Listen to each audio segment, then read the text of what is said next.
Ce soir, c'est deuil périnatal. Quelle stratégie pour favoriser un sommeil de qualité?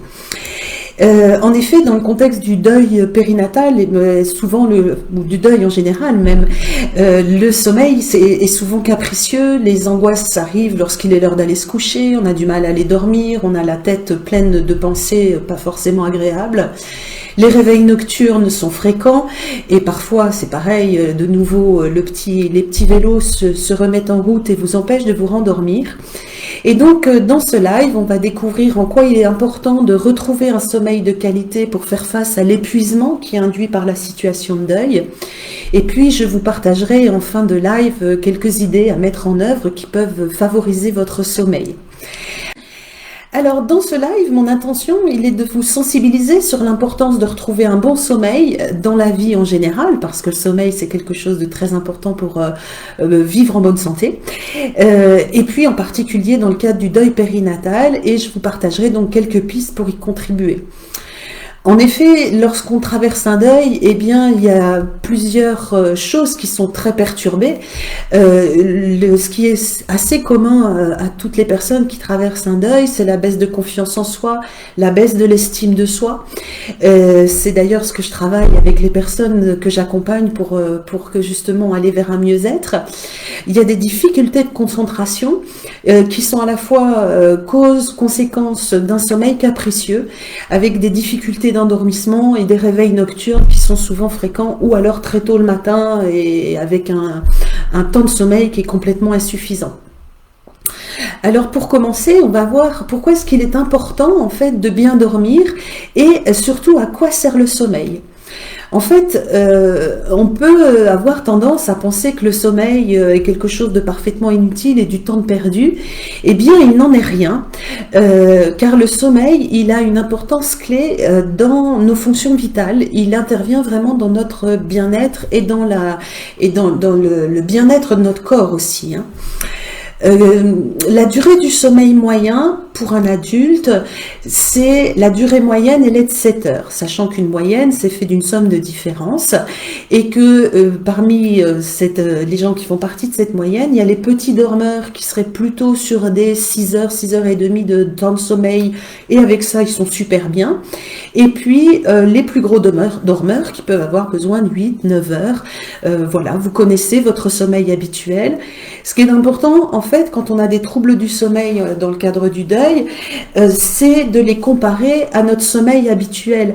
Si habituellement vous dormiez 6 heures, eh bien finalement vous n'êtes pas si en dette que ça quand vous dormez que 5h30.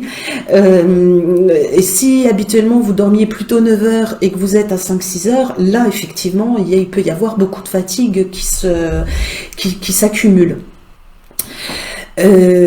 Donc voilà pour les variations du sommeil. Quand on parle de troubles du sommeil, il faut toujours les comparer à un sommeil habituel. Ce qu'il faut savoir, c'est que même s'il y a des grandes variations entre les individus, globalement, les autorités de santé, elles s'accordent à dire qu'en dessous de 5 heures de sommeil, ça devient assez délétère pour notre santé. En fait, on passe quasiment un tiers de notre vie à dormir, c'est dire si c'est important. Si c'était pas si important que ça, eh bien notre corps il nous amènerait pas là-dedans.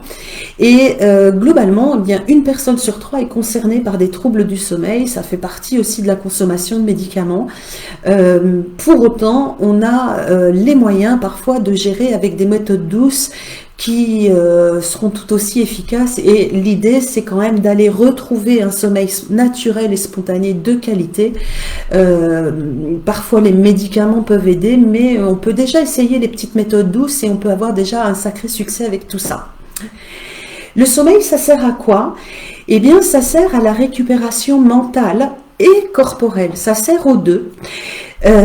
Sur le plan corporel, en fait, ça permet la détoxification du corps. Toute la journée, bien, enfin, on accumule des choses liées à la pollution, à ce qu'on mange, à ce qu'on respire, etc. Et puis il y a tout le travail de digestion, notre activité. Et donc le corps a besoin d'enlever des toxines la nuit.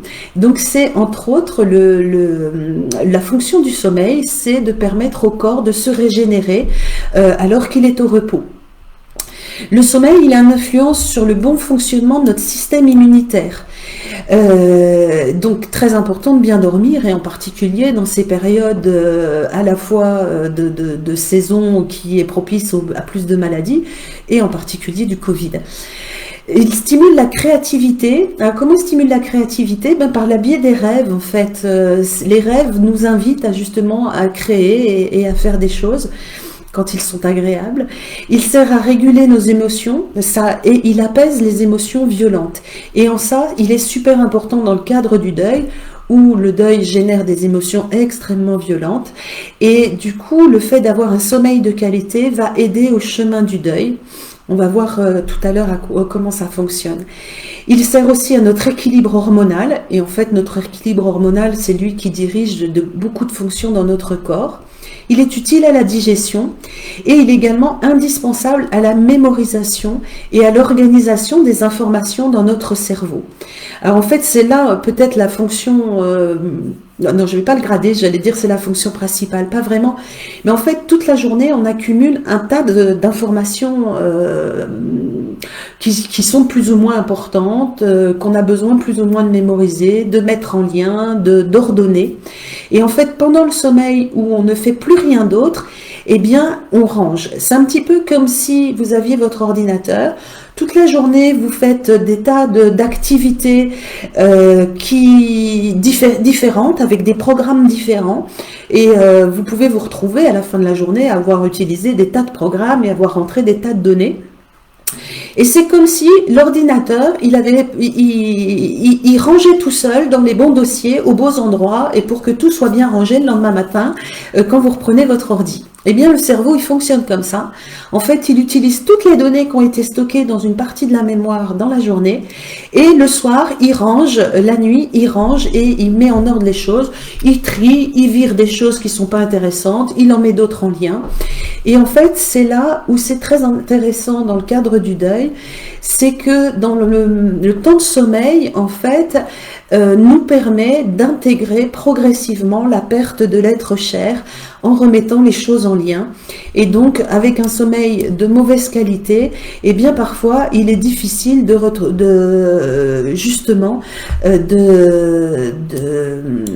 d'intégrer cette perte que l'on vient de vivre. Le sommeil, il est constitué de plusieurs cycles.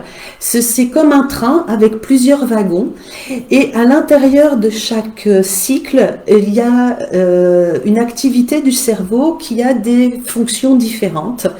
Et en fin de cycle, la partie des rêves, donc celle qui vraiment permet de mettre les choses en lien, et donc chaque partie de ce cycle a des fonctions spécifiques.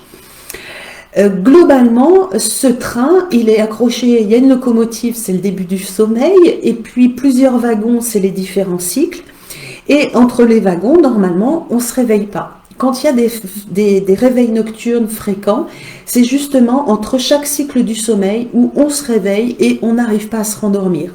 La plupart du temps, en fait, on enchaîne les cycles, on en enchaîne environ 4 par nuit, 4, 5, ça va dépendre justement du temps de sommeil. Un cycle, ça dure à peu près 90 minutes, 1h30. Et donc, on enchaîne les cycles comme ça jusqu'au petit matin. Alors, pourquoi le deuil perturbe-t-il le sommeil alors que finalement, on est complètement épuisé quand on est en deuil, hein. Ça semble paradoxal, je suis complètement épuisée et j'arrive pas à dormir. Eh bien, comme cet événement du deuil, en fait, il est complètement impensable, et dans le cadre du deuil périnatal, c'est encore inimaginable pour le cerveau, et du coup, ce choc entre ce que vous aviez imaginé et ce qui vous arrive est tellement incroyable, et bien que le cerveau, il comprend rien, il n'arrive pas à ranger, c'est pas possible pour lui, il cogite énormément. Et en fait, il cogite tellement que c'est pour ça que le sommeil est perturbé, avec des difficultés d'endormissement et des réveils nocturnes, et souvent des angoisses qui sont associées au moment des réveils nocturnes. Toutes ces angoisses donc, qui sont cause et conséquence du sommeil perturbé et qui empêchent de se rendormir. Alors, maintenant qu'on a compris ça, c'est très schématique et succinct. Je vous invite à mettre un commentaire si vous n'avez pas tout bien compris, je peux revenir dessus. Sinon, ben, je passe à la suite. Comment récupérer un sommeil de qualité? Alors, la première chose, c'est qu'en fait, pour dormir et pour s'endormir en particulier et pour bien dormir ensuite, eh bien, on a une hormone qui nous aide, qui s'appelle la mélatonine, ce qui est l'hormone spécifique du sommeil. Globalement, cette hormone, elle est soumise aux variations, à l'alternance jour-nuit. Elle commence à être sécrétée dès qu'il y a de l'obscurité, et alors un petit peu en décalé, et elle cesse d'être produite dès qu'il fait jour. La nuit. Plus on a de lumière, plus ça retarde sa sécrétion. C'est ce qui fait que beaucoup de personnes ont tendance à dormir un petit peu plus l'hiver plutôt que l'été. Et entre autres, on le voit très bien au changement d'heure où du coup la nuit tombe plus tôt. Hormis le fait que l'on soit encore pas tout à fait bien calé sur la nouvelle heure, mais le fait que la nuit tombe à 17h, bah finalement à 21h, il n'est pas rare qu'on commence à piquer du nez parce que ça fait déjà 4 heures qu'il fait plus sombre, et du coup que ça nous incite à sécréter de la mélatonine et donc à donner le signal que ce serait l'heure de dormir. Alors, puisque je vous parle de lumière, eh bien, je vais tout de suite passer aux petites astuces qui peuvent être en lien pour favoriser le sommeil. Si vous voulez retrouver un sommeil de qualité et le favoriser, eh bien, il y a un vrai intérêt à diminuer la lumière assez tôt. Par exemple, si vous pensez qu'il serait utile d'aller dormir vers 11h le soir, eh bien, il serait intéressant de diminuer la lumière à partir de 9h, faire quelque chose de plus tamisé, de plus doux, parce que même la lumière artificielle, en fait, imprègne la rétine de lumière. Donc, ça perturbe quand même un petit peu les repères du corps.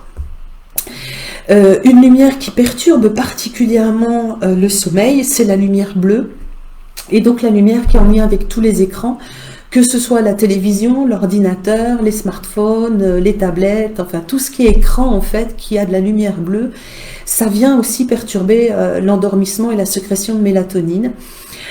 Et aussi donc par rapport à cette chronologie jour-nuit, eh bien il serait préférable d'aller dormir également avant minuit, parce que la mélatonine commençant d'être sécrétée vers 8h le soir et se terminant au petit matin, eh bien c'est intéressant d'aller dormir sur le temps où il y a un maximum de mélatonine.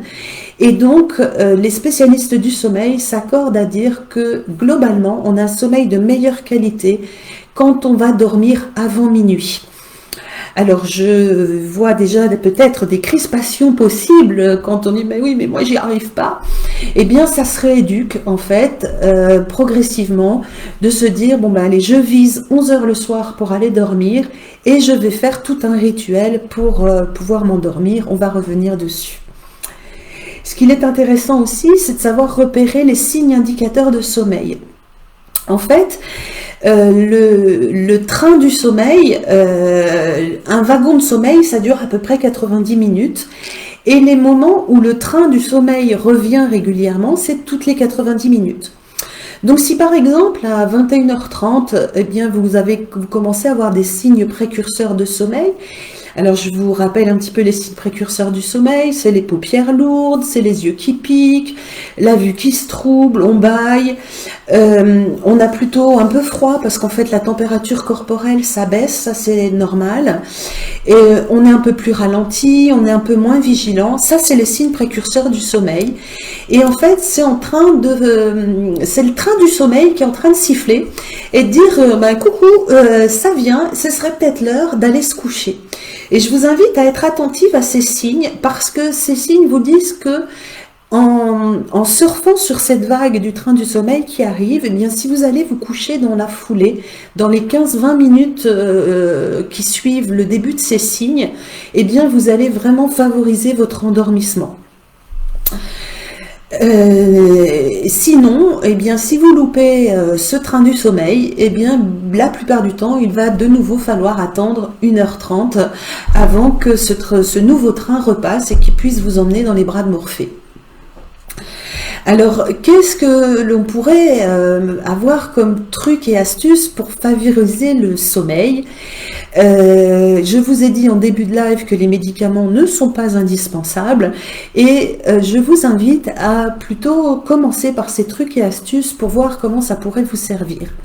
La première chose à faire, c'est de ralentir ses activités en fin de journée. Le sommeil, il vient quand on est un peu plus dans le calme. Et donc, préparer le sommeil, ça pourrait être d'être moins actif en fin de journée, à partir de 18-19 heures. Bon, là, on a encore le temps du repas. Mais derrière le repas, eh bien, de ne pas relancer une activité, et en particulier des activités physiques qui vont échauffer le corps, mais plutôt de faire une activité calme. Alors, quelle activité calme? En évitant les écrans, puisqu'ils procurent de la lumière qui n'est pas en accord avec pour favoriser le sommeil. Mais une activité calme, préférez plutôt bouquiner ou des activités qui peuvent être intéressantes, des activités manuelles un peu calmes. Ça peut être aussi des mots croisés, ça peut être des choses comme ça qui vous permettent de ne plus avoir de lumière bleue et d'être au calme et avec une lumière de faible intensité d'ambiance.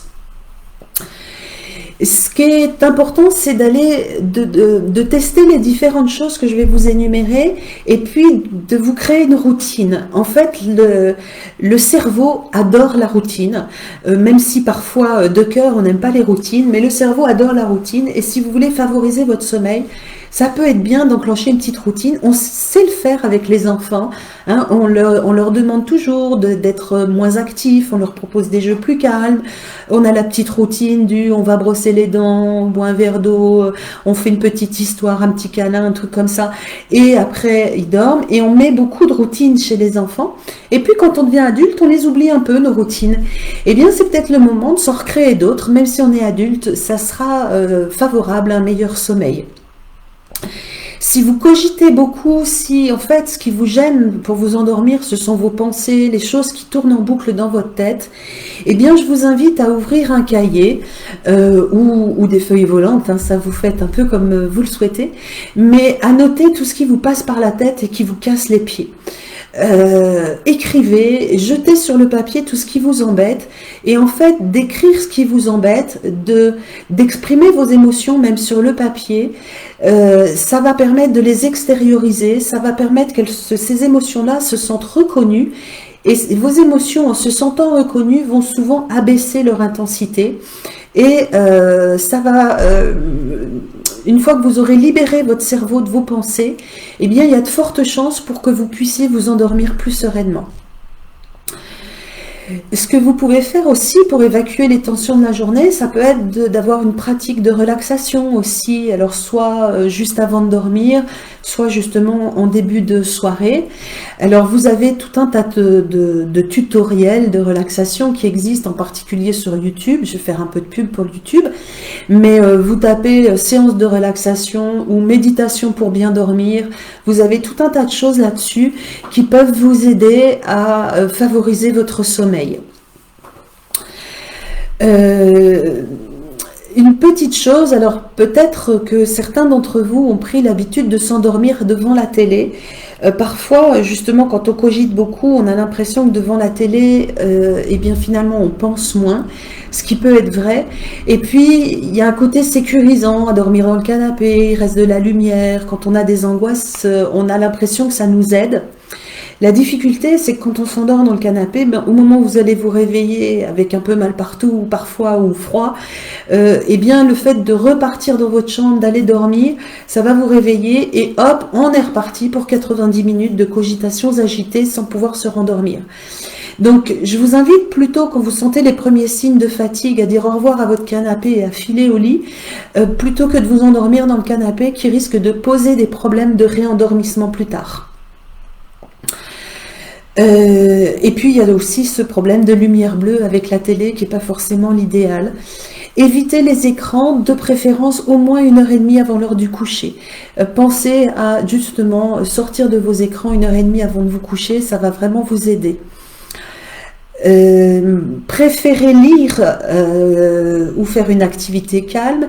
Évitez aussi tout ce qui va chauffer le corps. En fait, physiologiquement, quand on s'apprête au sommeil, la température du corps chute de quelques dixièmes de degrés. C'est parfois perceptible, on a toujours froid en fin de soirée. Si vous faites une activité sportive, parfois on pense qu'un bain chaud peut être une bonne idée ou une douche chaude. C'est pas spécialement une bonne idée parce qu'en fait on va réchauffer la température corporelle et c'est du coup une pratique qui est moins propice au sommeil. Quelque part dans l'idéal, une douche froide serait plus propice au sommeil. Bon, c'est pas toujours évident de se jeter sous une douche froide, mais en tout cas, ça peut être plus propice au sommeil. Mais si vous voulez faire un bain, il vaut mieux le faire par exemple en fin de soirée, genre vers 18h, vous faites votre bain chaud parce que ça vous fait du bien et ça vous délasse de la journée. Mais vous avez encore 2-3 heures devant vous pour que la température du corps revienne à quelque chose de plus normal et du coup que le chaud dans lequel vous vous êtes mis ne vous gêne pas dans votre endormissement. Ce qui peut être intéressant aussi, alors on recommande une pièce plutôt à 18 degrés pour dormir. Il vaut mieux mettre une couverture de plus mais avoir un air ambiant plutôt frais. Ce que vous pouvez faire, c'est aussi aérer la chambre juste avant de dormir. On a souvent l'habitude de le faire le matin et c'est très bien. Mais aérer la chambre avant d'aller dormir, ça met un petit coup de frais aussi dans la chambre et ça peut favoriser également le sommeil. Vous pouvez préparer votre sommeil avec des exercices de respiration. Alors, 2 choses intéressantes pour la respiration. Vous avez une petite application qui s'appelle Respirelax. Ou alors, vous pouvez trouver aussi sur YouTube, en tapant dans YouTube, dans la barre de recherche YouTube, cohérence cardiaque. C'est un exercice qui dure 5 minutes, où vous inspirez sur 5 secondes, vous expirez sur 5 secondes, et ça pendant 5 minutes. C'est un tout petit peu perturbant à faire la première fois qu'on utilise cette application parce qu'on n'est pas dans notre rythme. Et pour autant, je vous invite vraiment à aller plus loin, à le faire sur plusieurs jours. Vous allez vous habituer. Et c'est vraiment une respiration qui est extrêmement apaisante et qui favorise vraiment pas mal le sommeil.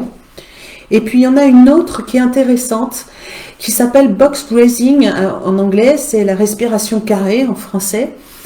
Et elle a l'intérêt que vous pouvez la faire soit avant d'aller dormir, soit pendant les réveils nocturnes. Et au lieu de compter les moutons, vous allez compter jusqu'à 4 fois, donc ça va aller. Et c'est intéressant en termes de respiration. Je vous la montre sur 2 respirations.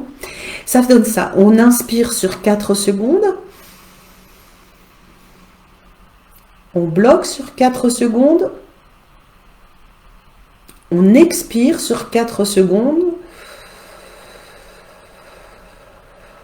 et on bloque sur 4 secondes.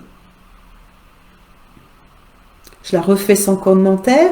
Inspiration sur 4 secondes.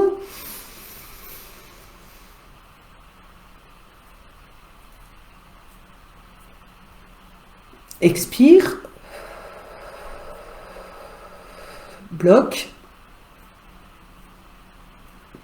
Voilà, box breathing, on inspire sur 4 secondes, on bloque sur 4 secondes, on expire sur 4 secondes, on bloque sur 4 secondes et on recommence. C'est très intéressant pour réoxygéner le cerveau, pour détendre et en plus l'intérêt c'est comme vous êtes obligé de compter, et bien pendant que vous comptez, et bien vous ne pouvez plus penser et ça c'est assez intéressant parce que finalement ça bloque la pensée et ça peut vous aider vraiment à vous endormir ou en cas de réveil nocturne à vous re-endormir. Voilà pour les 2 petites astuces. Alors, selon vos préférences, mais moi je vous invite à préférer dormir dans une pièce obscure parce que tout ce qui est lumière, eh bien, ça passe au travers de nos paupières et du coup, ça peut être gênant aussi pour l'endormissement. Alors, parfois, je sais que certains d'entre vous, et en particulier dans la période de deuil, s'il y a des angoisses, on peut détester le noir. Même si on a dormi dans le noir à une époque, eh bien, le fait d'être angoissé, vous pouvez ressentir le besoin d'avoir une petite lumière pour dormir. Dans ce cas-là, je vous invite à préférer plutôt vraiment des toutes petites veilleuses, quelque chose un peu au ras du sol, du coup qui ne se voit pas au niveau des paupières, mais si vous ouvrez les yeux, ça vous fera quand même un petit peu d'éclairage et ça peut vous éviter ces angoisses la nuit. Mais vraiment mettre quelque chose d'extrêmement faible pour ne pas que ça vous perturbe le sommeil avec ce qui va filtrer au travers de vos paupières.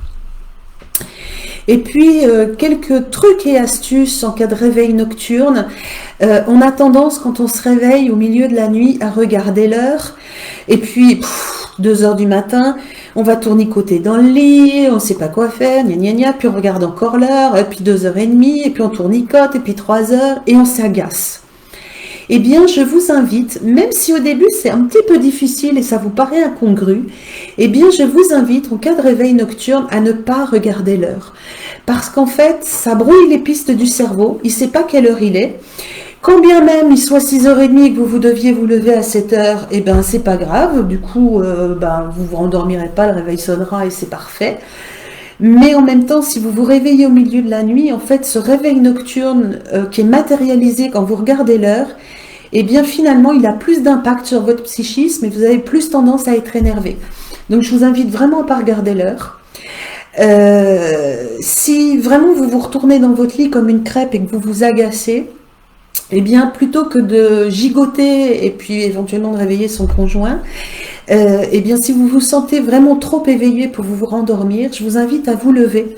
Ça vous évitera de vous agacer contre votre lit et d'aller dans une autre pièce, mais c'est pareil, de faire une activité calme. Donc, de vous mettre plutôt sur un canapé et repartir justement sur des activités de lecture, de mandala, de coloriage, d'activités manuelles, un truc tranquille que vous pouvez faire avec une lumière douce. Encore une fois, on fait attention à l'imprégnation de notre rétine à la lumière qui n'est pas favorable au sommeil. Vous pouvez aussi réouvrir votre cahier de pensées et écrire, ou votre feuille volante et écrire. Et si c'est des pensées désagréables, si vous émettez des émotions et que vous n'avez pas envie de le relire et que vous avez envie que personne le lise, vous pouvez aussi symboliquement brûler cette feuille. C'est une façon symbolique de faire partir les idées. Vous pouvez refaire aussi les exercices de méditation ou de respiration. Et puis, vraiment, dès que vous ressentez de nouveau les paupières lourdes, les yeux qui piquent, le petit frisson, etc., eh bien, retournez vous coucher dès que vous sentez à nouveau que le train du sommeil revient avec ces différents symptômes que je vous avais évoqués en début de live. Voilà, mais écoutez, ce live est terminé sur le sommeil.